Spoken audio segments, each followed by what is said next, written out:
Doctor माला ठाकुर जी का।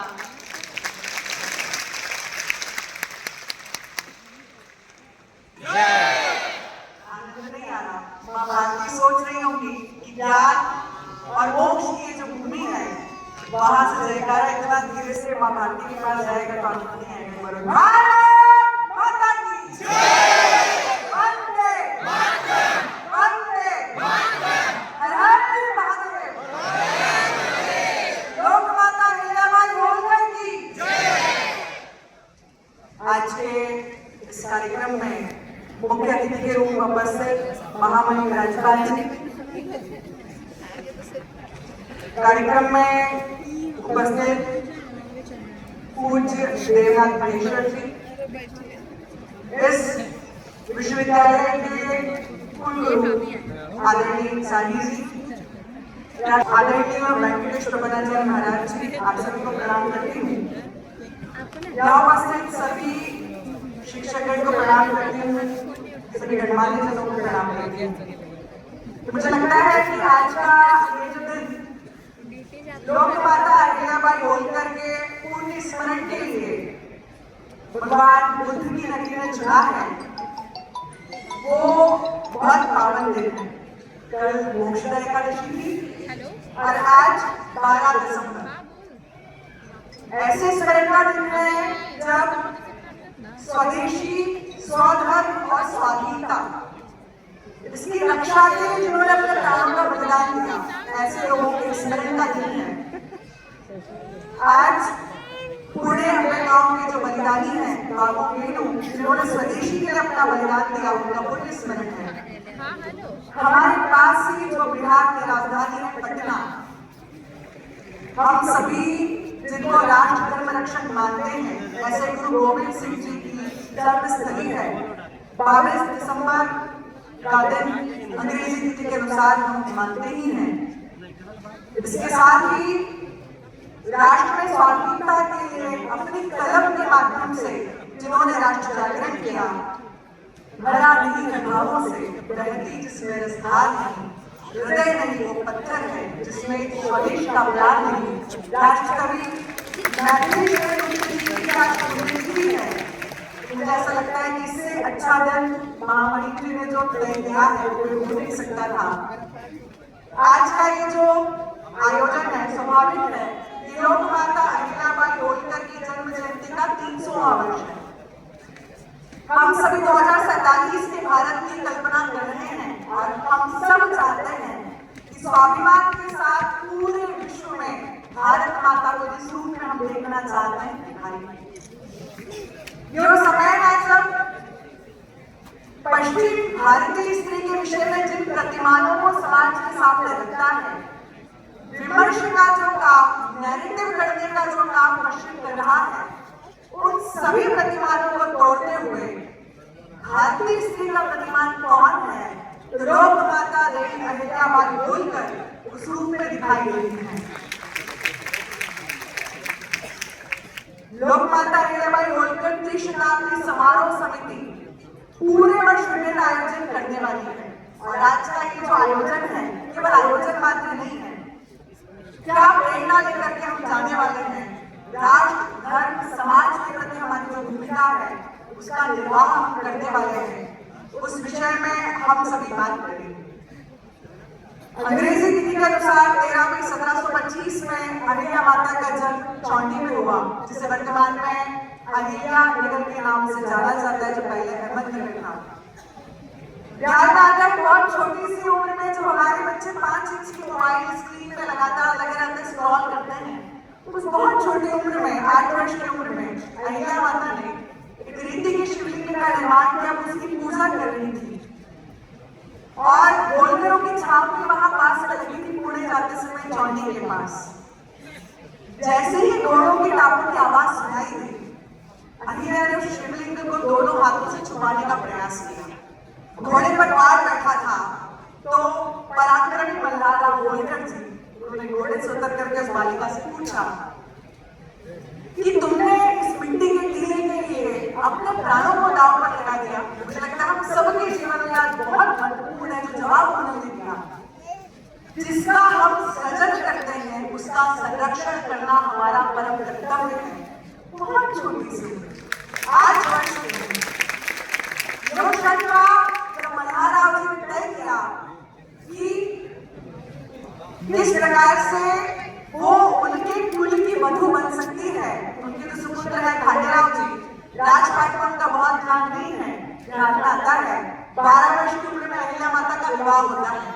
वर्तमान में जो परिस्थितियां हम सबको दिखाई दे रही है, एकल परिवार की ओर लोग बढ़ रहे हैं। आजकल जो टीवी सीरियल के माध्यम से हम देखते हैं, सास ससुर बहू आपसी संबंध, ये जो उदाहरण दिखाई देता है तो ध्यान आता है कि हमारी संस्कृति में तो कभी भी अलगाव नहीं।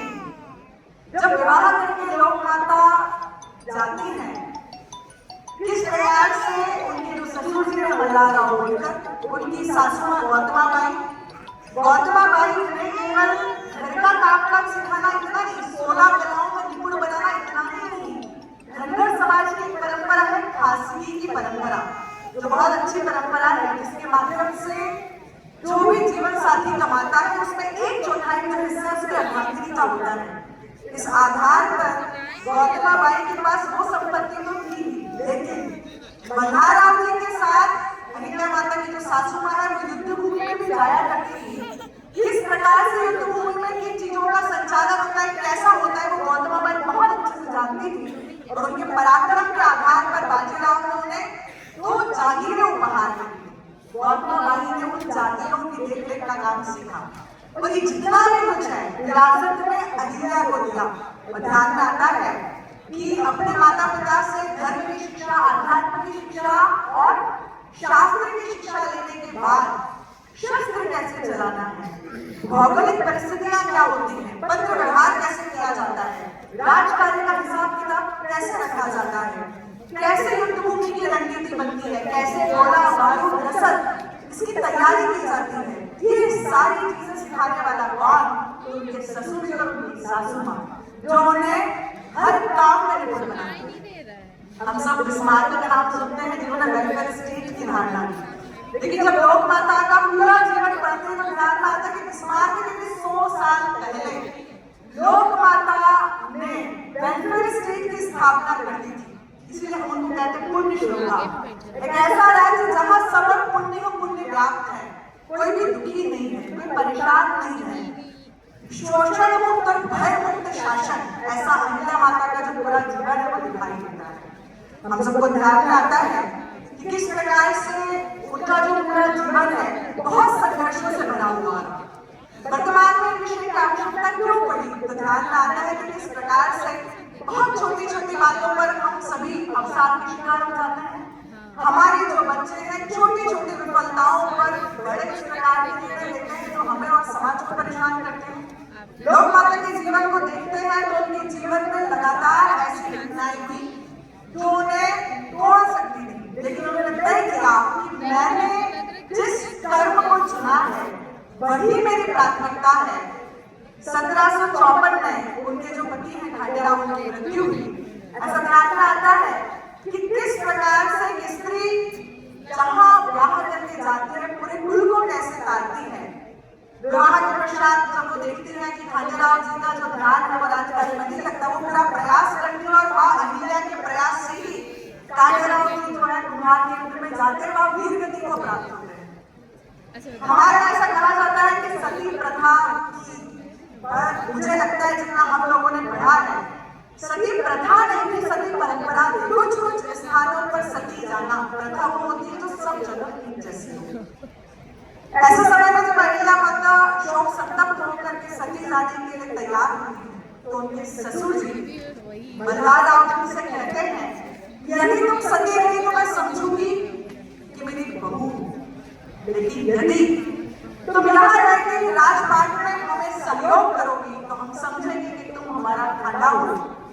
अहिल्या माता प्रश्न करती है कि जिस समाज में हम रहते हैं वहां किस प्रकार की बातें हैं, चीज हमें सिखाती है कि हमारे आसपास वाले क्या बोलते हैं, उसको दुर्लक्ष्य करके हमारा जो धर्म है उसकी और आगे बढ़ना चाहिए।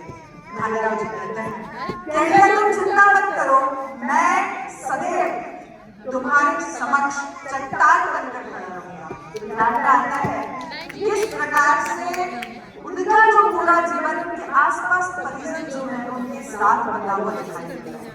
थोड़ा और आगे जाते हैं तो ध्यान में आता है कि उनको जो लोग लगातार सहयोग करते हैं, धीरे धीरे एक एक करके वो उनके जीवन से चले जाते हैं। 1766 में उनके ससुर जी मल्हार राव जी का देहांत होता है।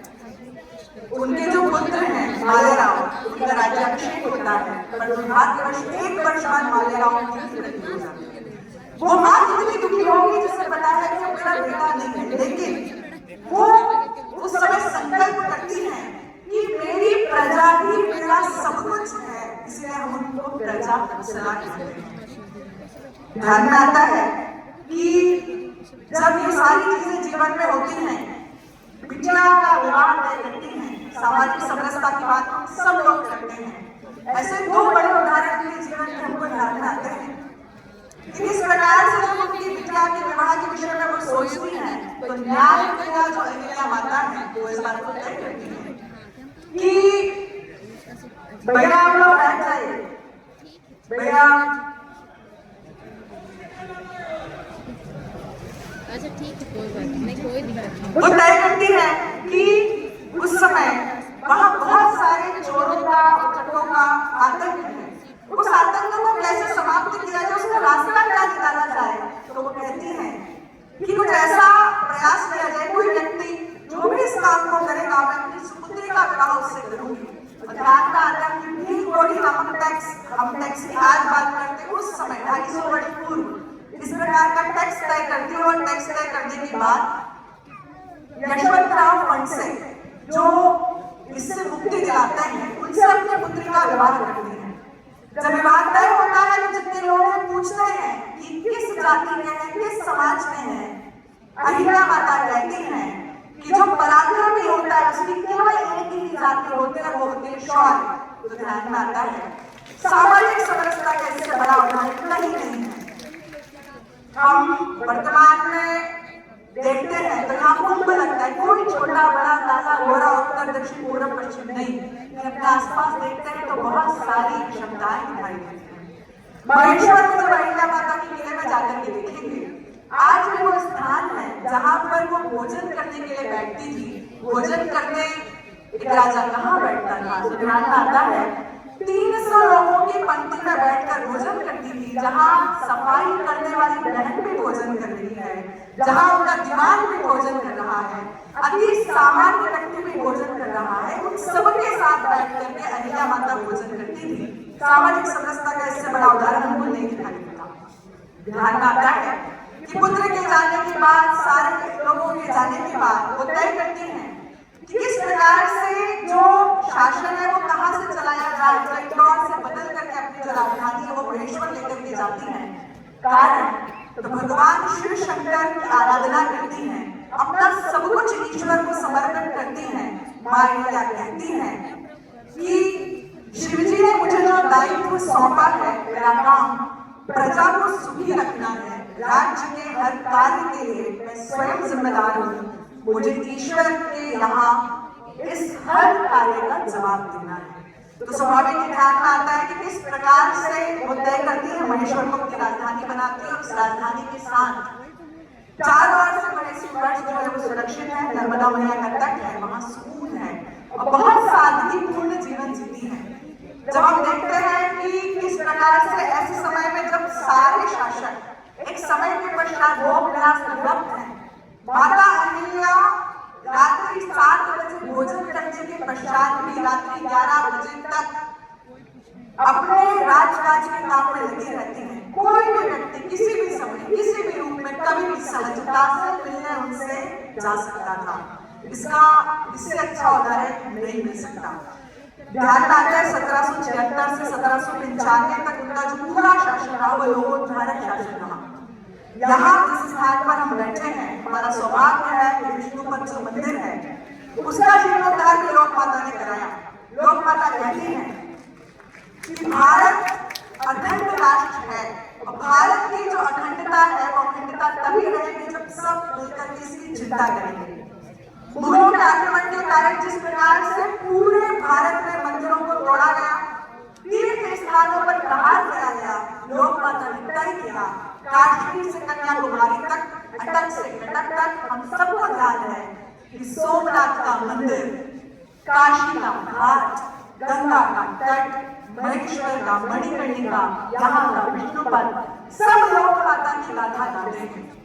केवल मंदिरों का जीर्णोद्धार नहीं, केवल धर्मशाला बनाना, अन्न क्षेत्र बनाना, कुएं बावड़ी बनाना, इतना ही नहीं, भारत के स्वाभिमान के पुनर्जागरण का जो काम था, इस जीर्णोद्धार के साथ लोक माता ने किया। हम सबको जानना है कि किस प्रकार से ऐसे समय में जब पूरा देश अलग अलग स्थानों पर अपने स्तर पर लड़ाइयां लड़ रहा है, कैसे देश को एक साथ जोड़ा जा सकता है, वो क्या हो सकता है जिससे पूरा देश एक साथ जुड़े। तो वो तय करती है धर्म और आस्था की माला, ऐसी माला जो पूरे देश को एक साथ जोड़ सकती है। पूरा पश्चिम उत्तर दक्षिण पूरा देश एक होगा। आज भी बहुत सारे ऐसे शिव मंदिर हैं जहाँ अहिल्या माता ने जो परंपरा प्रारंभ की थी, कांवड़ यात्राओं का नाम हम सबने सुना है। इस प्रकार से काशी विश्वनाथ का जो जल है वो रामेश्वर जाएगा। कारण कैसे जो है यहाँ उत्तर और दक्षिण जुड़े, कैसे पूरा भारत एक हो सकता है, ये काम उन्होंने कुछ समय किया। तो ध्यान आता है कितनी दूरदर्शिता थी। और केवल इतना ही नहीं कि अपने राज्य में, अपने आसपास के राज्य में, टीपू सुल्तान के राज्य में भी जाकर के मंदिर का निर्माण करना, ये साहस लोक माता में था। लोक माता के साहस के विषय में जब बात करते हैं तो ध्यान आता है कि वो दूरदृष्टिता केवल मंदिर बन जाएगा, केवल धर्मशाला बन जाएगी, तो इतना ही नहीं। भगिनी निवेदिता लिखती है कि जहां जहां दो धर्म स्थलों के मार्गों को देखते हैं, दोनों तरफ झाड़ है, हरियाली है, ताकि जो लोग तीर्थ यात्रा के लिए जाएंगे उनको सुकून मिलेगा, आनंद आएगा और उसके साथ वो ईश्वर भक्ति करेंगे। इसके लिए मैं आपको धन्यवाद देती हूँ। ध्यान आता है कि बहुत सारी चीजें जो हमारे आसपास होती हैं, या तो हम थक कर बैठ जाते हैं, परेशान हो जाते हैं, चीजों को जोड़ देते हैं। अहिल्या माता के चित्र जो हमने देखे हैं वो शिवलिंग के लिए देखे। बाहर एक बालिका ने पेंटिंग बनाई, उस पेंटिंग पर उसका नाम नहीं लिखा, उसने उसकी एक हाथ में तलवार, एक हाथ में शिवलिंग है। तो वास्तव में अहिल्या माता का जो चित्र है वही है। अहिल्या माता ने बहुत सारे युद्ध लड़े, केवल गोहर और चंद्रावत, ऐसे ही दो युद्ध मैदान में लड़े। बाकी के जो युद्ध लड़े वो बिना मैदान में युद्ध लड़े। जैसे ही परिवार के सारे लोग धीर हैं, गंगाधर चंद्रचूड़ जो उनके दीवान थे, वो अहिल्या माता के पास आए। उन्होंने कहा कि आप किसी को दत्तक ले लीजिए, राजपाट आप कैसे संभालेंगे इतने दुख में। उन्होंने जवाब दिया, मेरे पूर्वजों ने इस धरती को अपने खून और पसीने से सींचा है। प्रजा की रक्षा करना, प्रजा का लालन पालन करना मेरा पहला धर्म है और मैं इसका पूरा पालन करूंगा। इस बात से नाराज होकर के गंगाधर चंद्रचूड़ ने राघोबा पेशवा को पत्र लिखा। उन्होंने कहा कि ये नारी जो है वो अबला है और उनके राजवंश के पास तो बहुत संपत्ति है, उनका राजवंश बहुत संपन्न राजवंश माना जाता है। बहुत संपत्ति है, तो यहाँ आक्रमण करके संपत्ति को लूटा जा सकता है, क्योंकि अहिल्या के आसपास रक्षा करने के लिए कोई नहीं। अहिल्या माता कूटनीति की भी थी। उन्होंने 13 स्थानों पर अपने वकीलों को स्थापित किया था। हम लोग आज जो है सोशल मीडिया, डाक व्यवस्था, स्टार्टअप, इस तरीके की चीजें आज सोचते हैं। 350 वर्ष पहले उन्होंने तय किया था कि हर 10 कोस में घुड़सवार रहेगा। आसपास क्या हो रहा है इसकी जानकारी उनको मिलेगी। और जो कांवड़ यात्राएं थी वो भी उसी का हिस्सा थी कि उत्तर में क्या हो रहा है, वो दक्षिण तक जब कांवड़ लेकर के जाएंगे तो रास्तों में बीच बीच में क्या हो रहा है, कहाँ लोग परेशान है, कहाँ धर्म आहत हो रहा है, कहाँ राष्ट्र को समस्या हो रही है, ऐसी बातें वहां तक पहुंची। उन्होंने तय किया। उन्हें पता लगा कि शिवरात तक राघोबादा आ गए, 50,000 की सैलानी है, हम में से कोई भी होगा तो स्वाभाविक है परेशान हो जाएगा। अहिल्या माता के पास एक तोप थी जिसका नाम था ज्वाला। उन्होंने अपनी ननद उदाबाई के साथ मिलकर के अहिल्या सेना बनाई। उन्होंने राघोबादा को पत्र लिखा। राघोबादा रात्रि विश्राम कर रहे थे, पत्र उन तक पहुंचा। पत्र में लिखा था, राघोबादा आप हमारे यहाँ आए हैं, आपका बहुत स्वागत है, लेकिन एक बात ध्यान रखिएगा, अगर आप ये सोचकर आए हैं कि एक महिला को युद्ध में हरा दूंगा, हो सकता है कि आप हरा दें, लेकिन आपको उससे कोई यश नहीं मिलने वाला। लोग कहेंगे महिला को ही तो हराया है, लेकिन एक पल के लिए सोचिए कि अगर इस महिला माता ने आपको हरा दिया तो जीवन पर्यंत आप कहीं मुंह दिखाने के काबिल नहीं रहे। ये जो साहस और शौर्य है, इस प्रकार के साहस और शौर्य से निराली कितनी लड़के अहिल्या माता ने जीते। दूरदृष्टिता ऐसी थी कि वो कहती थी कि अंग्रेज वृक्ष के समान है, जो प्रारंभ में गुदगुदी करके हमको हंसाता तो है, लेकिन जो शेर होता है वो सामने से वार करता है, और वृक्ष जैसे जो लोग हैं वो पीछे से वार करते हैं। ऐसे लोगों से हमको बचकर रहने की आवश्यकता है। हमको ध्यान में आता है कि पेशवाओं का सम्मान उन्होंने हमेशा किया, लेकिन कभी लाचारी नहीं दिखाई। उन्होंने अंग्रेज को, जेम्स बॉयड को अपनी सेना में पैसे देकर के आधार पर रखा, अपनी सेना को सक्षम बनाया। उनके ससुर जी ने उनको सिखाया था कम संसाधन में अच्छा युद्ध कैसे किया जा सकता है, वही अच्छे सैनिक का कर्तव्य है। अहिल्या माता ने जीवन पर्यंत उसका पालन किया। खासगी कोष जिसका उल्लेख मैंने किया था, हम सब कभी भी कहीं जाते हैं तो देखते हैं बहुत छोटी छोटी चीजों के लिए कहीं किसी ने आमंत्रित किया तो सारी चीज उसको ही रखना चाहिए। अहिल्या माता के जीवन को देखते हैं, जितने भी धार्मिक सामाजिक कार्य कराए सब कुछ स्वयं के पैसे से। उनकी सासू माँ केवल जितनी भी संपत्ति थी बड़ी बहू होने के कारण उनको मिली, लगभग 75 लाख रुपए के आसपास उस समय, जो उन्होंने आगे कर और अन्य माध्यमों से 1.25 करोड़ रुपए तक उस संपत्ति को पहुंचाया। ध्यान में आता है कि स्वयं के पैसे से कैसे बाजीराव पेशवा का जब निधन हुआ और उस निधन के बाद ये तय हुआ कि सारे धर्म कर्म करने हैं, अहिल्या माता ने उनके ससुर मल्हारराव जी को उस समय कहा कि बाबा जो भी खर्चा होगा हम स्वयं करेंगे, क्योंकि वो हमारे रक्त संबंध में हैं। दूसरा होगा उनके जो पति है खांडेराव जी, मदिरा पान और अन्य प्रकार की जितनी भी चीजें हैं वो उनकी पसंद थी। वर्ष भर का जो भी उनको राशि मिलती थी उन्होंने 2 माह में खर्च की। दोबारा वो उस राशि को लेने के लिए जब दीवान के पास पहुंचे, अहिल्या माता ने दीवान को मना किया कि राशि नहीं देगी। जब अहिल्या माता शासिका नहीं थी, खांडेराव जी ने बही खाता फेंक दिया। अहिल्या माता ने दीवान को कहा कि इन्होंने ये जो किया है इसके लिए जो दंड लगाया जाता है वो दंड लगाया जाए। दंड लगा। दूसरे ही पैर में पत्नी का धर्म निभाते हुए अपने खासगी कोष से उन्होंने उस दंड को भरा। तो स्वयं के लिए सदैव कठोर, दूसरों के लिए सदैव सहज और निर्मल उनका जीवन दिखाई देता है। महेश्वर का जो पूरा घाट दिखाई देता है, वहां लगता है ऐसा किसी इतिहासकार ने लिखा है कि महेश्वर का घाट हर समय गीला रहता था। वो जो स्थान जहां अहिल्या माता दान करती थी, दान के सिक्कों से दिन भर गीला रहता था।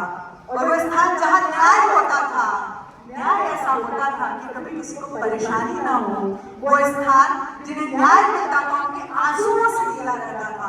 ध्यान में आता है कि किस प्रकार से अहिल्या माता ने अपने जीवन में ऐसे बहुत सारे काम किए।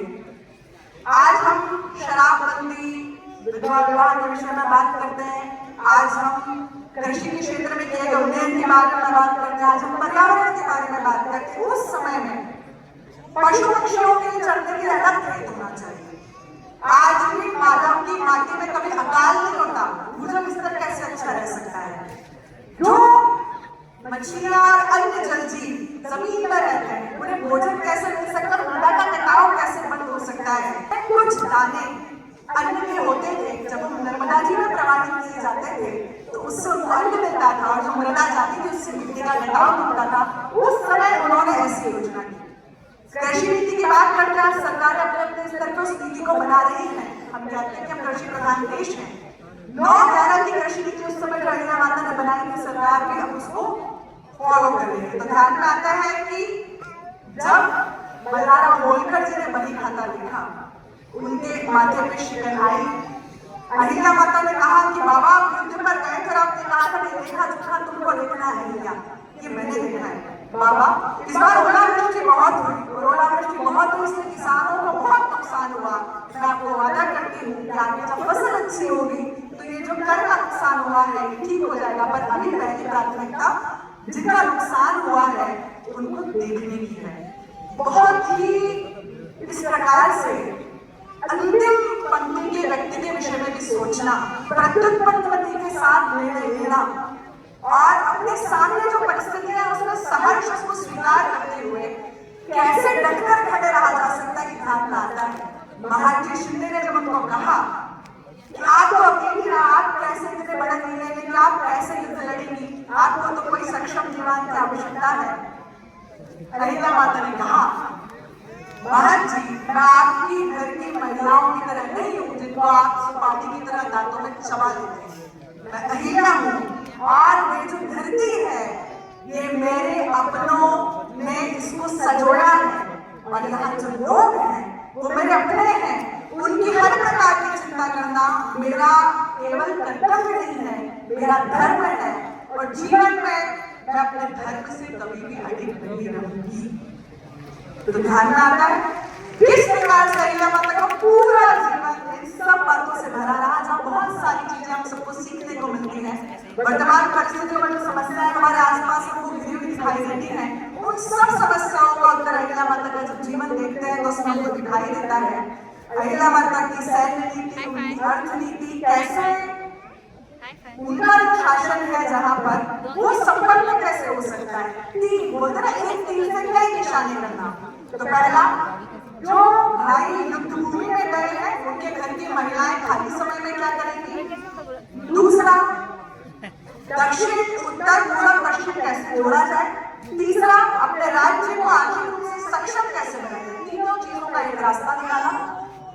बुनकरों को बाहर से बुलाया, अपने यहाँ पर पूरा व्यापार स्थापित किया। आज मलेशिया की साड़ियां केवल मध्य प्रदेश में, केवल भारत में, विदेशों में भी उसका व्यापार होता है। स्टार्टअप हम आज करते हैं। पौने 300 वर्ष पहले अहिल्या माता ने स्टार्टअप प्रारंभ किया था जो आज जिसकी दुनिया पूरे विश्व में होती है।